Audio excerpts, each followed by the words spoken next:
Good morning everybody, hello everyone, कैसे हैं आप सब? आई होप बहुत अच्छे होंगे। I am Seema Kaushik and welcome back to this channel. आज का जो हमारा टॉपिक है वो बहुत ही इंपॉर्टेंट है, मेथड्स टाइप ऑफ रिसर्च। यहाँ से क्वेश्चन आता ही आता है यूजीसी नेट का, ये जो एनटीए वालों का फेवरेट क्वेश्चन होता है यहाँ से, ठीक है। तो यहाँ से जब ये पूरी वीडियो आप सुन लोगे तब आपके 2 मार्क्स पक्के हैं, कोई भी नहीं काट सकता, ठीक है। पेपर 1 की बात कर रही हूँ मैं, रिसर्च मैथोलॉजी की बात कर रही हूँ। तो यहाँ पर हम बात करेंगे सबसे पहले कौन सा टाइप आता है। रुको ध्यान से सुनो। देखो, सबसे पहला जो टॉपिक है वो है हमारी बेसिक रिसर्च। बेसिक रिसर्च कौन सी होती है? नाम से क्लियर हो रहा है, बेसिक मतलब प्योर, राइट, मतलब थ्योरेटिकल। तो पहले तो मैं आपको ये बता देती हूँ, इनके नाम याद रखना है क्योंकि नाम से भी क्वेश्चन पूछा जाता है कि उसका दूसरा नाम बताइए, ठीक है। तो बेसिक रिसर्च का दूसरा नाम होता है आपका थ्योरेटिकल रिसर्च और उसी का दूसरा नाम होता है आपका pure research. Theoretical, basic, pure, ये रिसर्च अगर आ जाती है आपके सामने तो आप क्या बोलोगे? इसको बेसिक रिसर्च। अब यहाँ पर बात क्या होती है कि बेसिक रिसर्च का मतलब क्या होता है, तो ये हमेशा याद रखना, इसका मतलब होता है कि आप कोई नई थ्योरी के डेवलपमेंट कर रहे हो। जब स्टार्टिंग में नई थ्योरी की डेवलपमेंट होती है, मैं वो बात नहीं कर रही हूँ, आप कुछ ना कुछ चेंजेस करके आप अपने तरीके से जब डेवलपमेंट करते हो तो उसको बोला जाता है बेसिक रिसर्च। मतलब कि जब आप थ्योरी बिल्ड करते हो तो उसको क्या बोला जाता है? Basic research. जैसे मैंने पहले भी एक बार एग्जांपल दिया था कि लॉ ऑफ डिमांड का मतलब ये होता है, law of demand states that other thing remaining constant there is a inverse relationship between price and its quantity demand. तो अब हम इसका मीनिंग दोबारा चेंज करके कुछ रिसर्च वगैरह करके और इसका मीनिंग चेंज कर रहे हैं, हम नई थ्योरी के डेवलपमेंट कर रहे हैं, तो उसको बोलते हैं बेसिक रिसर्च। आई होप आपको समझ में आ गया होगा। सेकेंड नंबर पर आता है आपका अप्लाइड रिसर्च। देखो, अप्लाइड रिसर्च का मतलब क्या होता है? जैसे हमने उसमें बात करी, थ्योरेटिकल रिसर्च होती है, प्योर रिसर्च होती है, बेसिक रिसर्च होती है, फंडामेंटल रिसर्च भी उसको बोलते हैं। जब उसी वहाँ पर जो हमने थ्योरी की डेवलपमेंट करी थी, अगर उसी थ्योरी को हम जब अप्लाई करके देखते हैं तो उसको बोलता है अप्लाइड रिसर्च। बात समझ में आई? मतलब कहने का मतलब ये है कि जब हम उस थ्योरेटिकल नॉलेज को जब प्रैक्टिकली रूप देते हैं तो उसको क्या बोला जाता है? Applied research. इसीलिए हम ये कह सकते हैं कि अगर हमसे कोई पूछे कि कंप्लीटली थ्योरेटिकल रिसर्च कौन सी होती है तो हम कहेंगे fundamental research, basic, theoretical, pure, वो हो गया, ठीक है। और अगर हमसे कोई पूछे कि कंप्लीटली प्रैक्टिकल रिसर्च कौन सी होती है तो हम नाम देंगे अप्लाइड रिसर्च का। बात समझ में आई? उसके बाद थर्ड नंबर पर आता है हमारा एक्शन रिसर्च। देखो, ये जो एक्शन रिसर्च होते हैं ना, ये फेवरेट क्वेश्चन है एनटीए वालों का। ये क्वेश्चन वो देते ही देते हैं, किसी एक सेट में तो पक्का मिलेगा। तो ये एक्शन रिसर्च क्या होती है? देखो, अगर क्वेश्चन में आपको कहीं पर भी इस तरह की लैंग्वेज मिल जाए, लाइक कोई भी इमीडिएट प्रॉब्लम की सॉल्यूशन, या फिर आपको दिखाई दे रहा क्लासरूम वगैरह, ऐसा कुछ, ठीक है, लोकल कंसर्न सा, ऐसा कुछ दिखाई दे जाए ना, तो आप आंख बंद करके उसका आंसर लगा देना एक्शन रिसर्च, ठीक है। बात समझ में आ रही है? और एक बात और याद रखना, जो एक्शन रिसर्च होता है वो आपकी अप्लाइड रिसर्च का एक पार्ट होता है। कहने का मतलब ये है कि अप्लाइड रिसर्च बड़ी टर्म है, उसके अंदर छुपी हुई एक्शन रिसर्च है, ठीक है। तो अप्लाइड रिसर्च तो बड़ी टर्म हो गई, अप्लाई तो उसमें भी करना है, एक्शन में भी अप्लाई करना है, लेकिन वहाँ पर याद रखना टेक इमीडिएट एक्शन। बात समझ में आई? बस इतना याद रखना। उसके बाद नेक्स्ट जो आपकी रिसर्च आती है वो आती है एम्पीरिकल रिसर्च। जहाँ पर भी एम्पीरिकल वर्ड आपको दिख जाए, चाहे वो कहीं पर भी हो, चाहे मैं ये नहीं कह रही ओनली पेपर 1 में ही हो, अगर आपको कॉमर्स या कोई अदर सब्जेक्ट हो और वहाँ पर भी आता हो एम्पीरिकल और आपको दिखाई दे जाए, तो हमेशा याद रखना 2 वर्ड, और वो ये ऑब्जर्वेशन प्लस एक्सपीरियंस। मीनिंग जहाँ पर आपने ऑब्जर्व कर रखी हैं वो चीज़ें प्लस आपका एक्सपीरियंस है, ठीक है। ये 2 चीज़ें जहाँ पर आ जाती हैं उसको बोलते हैं एम्पीरिकल रिसर्च। बात समझ में आई? जैसे अगर मैं एग्जांपल ही ले लेती हूँ, अगर कपड़ों पे कुछ गिर जाता है, मतलब सब्जी वगैरह गिर गई, ठीक है, तो जब वो धुलते हैं तो उनका रेड कलर हो जाता है, समझ रहे हो? वो रेड कलर हो जाता है और वो फिर ना ऐसा लगता है हमें कि वो अब पहना ही नहीं जाएगा।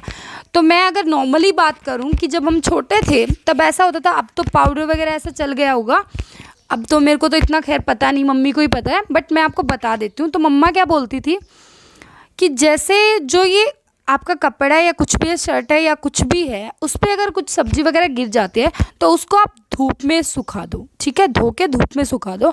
उससे क्या होगा, वो जो धूप है वो उसके ऊपर गिरेगी और वो जो रंग है वो फिर फीका होना स्टार्ट हो जाएगा और वो एकदम से उड़ भी जाएगा। तो ये क्या था, ये मेरी मम्मी ने ऐसा बोला, तो इसका मतलब क्या था कि मम्मी का ये एक्सपीरियंस था। समझ रहे हो मेरी बात? ये ऑब्जर्वेशन भी थी और एक्सपीरियंस भी था, तब उन्होंने ये बात बोली थी। ऑब्जर्वेशन, वो ऑब्जर्व किया होगा उन्होंने, बचपन में अपनी मम्मी से सीखा होगा या फिर मेरी दादी माँ ने बताया होगा। तो मतलब सीखा तो था उन्होंने भी, ऑब्जर्व तो उन्होंने भी किया था। फिर उन्होंने उनके ऊपर गिर गया हो गया सब्जी, फिर उन्होंने उनका नया नया सूट वगैरह गिर गया होगा, भाई इतना महंगा होगा, फिर वो परेशान हुई होंगी। फिर उन्होंने एक्सपीरियंस लिया, ऐसे सुखा के देखा तो उनका अच्छे से सूख गया और फिर वो कलर भी आराम से वो ख़त्म हो गया, ठीक है।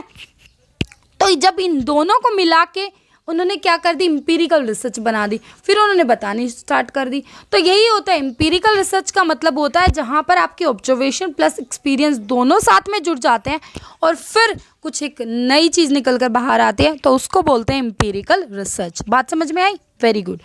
उसके बाद ये दोनों को मैं पैरेलली समझाऊंगी आपको, ध्यान से सुनो। एक्सपोज फैक्टर रिसर्च और हिस्टोरिकल रिसर्च। बहुत सारे बच्चों को कन्फ्यूजन होती है इसमें, बहुत सारे बच्चों को समझ में नहीं आता उनके। देखो, जो एक्सपोज फैक्टर रिसर्च होती है ना, एक्सपोज फैक्टर का मतलब हमेशा याद रखना कि क्या, जैसे वो नहीं हो जाता, कोई एक्सपायर हो जाता है उसके बाद पोस्टमार्टम जो किया जाता है ना, तो ऐसे याद रखना एक्सपोज फैक्टर रिसर्च का मतलब ठीक वैसा ही होता है। कहने का मतलब ये है कि जहाँ पर घटना घट चुकी है और अब हम उसका इम्पैक्ट जानने की कोशिश कर रहे हैं। क्या बोला मैंने? घटना घट चुकी है और उसका इम्पैक्ट जानने की कोशिश कर रहे हैं कि उसका इम्पैक्ट कैसा आएगा, पॉजिटिव या नेगेटिव। तो वहाँ पर हमारी एक्सपोज्ड फैक्टर रिसर्च की जाती है। समझ में आई बात? दूसरी तरफ हिस्टोरिकल का मतलब होता है कि देखो, हैं दोनों पास्ट से रिलेटेड, घटना भी आपकी पास्ट में घटी है और हिस्ट्री भी पास्ट वालों की बात होती है। लेकिन माय डियर फ्रेंड्स, याद रखना हिस्टोरिकल का मतलब क्या होता है कि जो चीज़ हिस्ट्री में होती हुई आ रही है, जो चीज़ पिछली हिस्ट्री में होती हुई आ रही है और अब भी हो सकती है, उसके बारे में विचार करना आपकी हिस्टोरिकल रिसर्च कहलाती है। बात समझ में आई? दोनों का बात समझ में आई मैं क्या बोल रही हूँ? एक्सपोज फैक्टर रिसर्च मतलब घटना घट चुकी है, अब हम इम्पैक्ट जानने की कोशिश कर रहे हैं, और हिस्टोरिकल रिसर्च मतलब घटना घटती हुई चली आ रही है, पिछले सालों से ये होता है, फिर भी ये होता, फिर भी ये होता, अब हम सोचेंगे अब क्या होगा। एग्जाम्पल देखें, जैसे मैंने जो किया था उसका एग्जाम्पल देती हूँ। एक्सपोज फैक्टर रिसर्च में मैंने ये जो एग्जाम्पल से मैंने याद किया था, मैं आपको सिर्फ वही एग्जाम्पल बता रही हूँ। मैंने देखा था, आपको ना उसके बारे में पता होगा, हिरोशिमा नागासाकी, वो जो वहाँ पर बॉम्ब गिराया था, ठीक है, किसने, अमेरिका ने, जो भी है, वहाँ पर वो क्या हुआ था, वहाँ पर क्या ऐसे आदमी खड़े के खड़े ये से पिघल गए थे, ठीक है। तो मैं आपको ये बता रही हूँ वो घटना घट चुकी है, अब हम वहाँ पर रिसर्च करने जाते हैं ये देखने के लिए कि अब वहाँ पर क्या इम्पैक्ट पड़ रहा है, क्या अब भी बच्चे जो वहाँ पर पैदा हो रहे हैं वो विकलांग हो रहे हैं, कैसे कुछ क्या हो रहा है, वो चीज़ जानने की कोशिश की जा रही है, उसको बोलते हैं एक्सपोज्ड फैक्टर रिसर्च। और हिस्टोरिकल रिसर्च में हम देखेंगे कि हमारा ना 2010 में हमारी सेल हुई थी, मतलब हमारी सेल हुई थी 10,000 रुपये की। 2012 में देखा तो हमने देखा 12,000 की, 2014 में 14,000 की, 2016 में 16,000 की, 18 में 18,000 की, 20 में 20,000। तो हम ये आइडिया लगा सकते हैं हमारी सेल अब की बार 22,000 से कम नहीं होगी 2022 में, जब हम डाटा इकट्ठा करेंगे। बात समझ रहे हो? कहने का मतलब ये है कि जब हम हिस्टोरिकल बेस पर आगे का अनुमान लगाते हैं उसको बोलते हैं हिस्टोरिकल रिसर्च। आई होप आपको सारी रिसर्च बहुत ही अच्छे से समझ में आ गई है और आपको पता भी है कि ये जो रिसर्च के टाइप्स मैंने कराए हैं ये कितने इंपॉर्टेंट है। यहाँ से एक क्वेश्चन 101% आता ही आता है।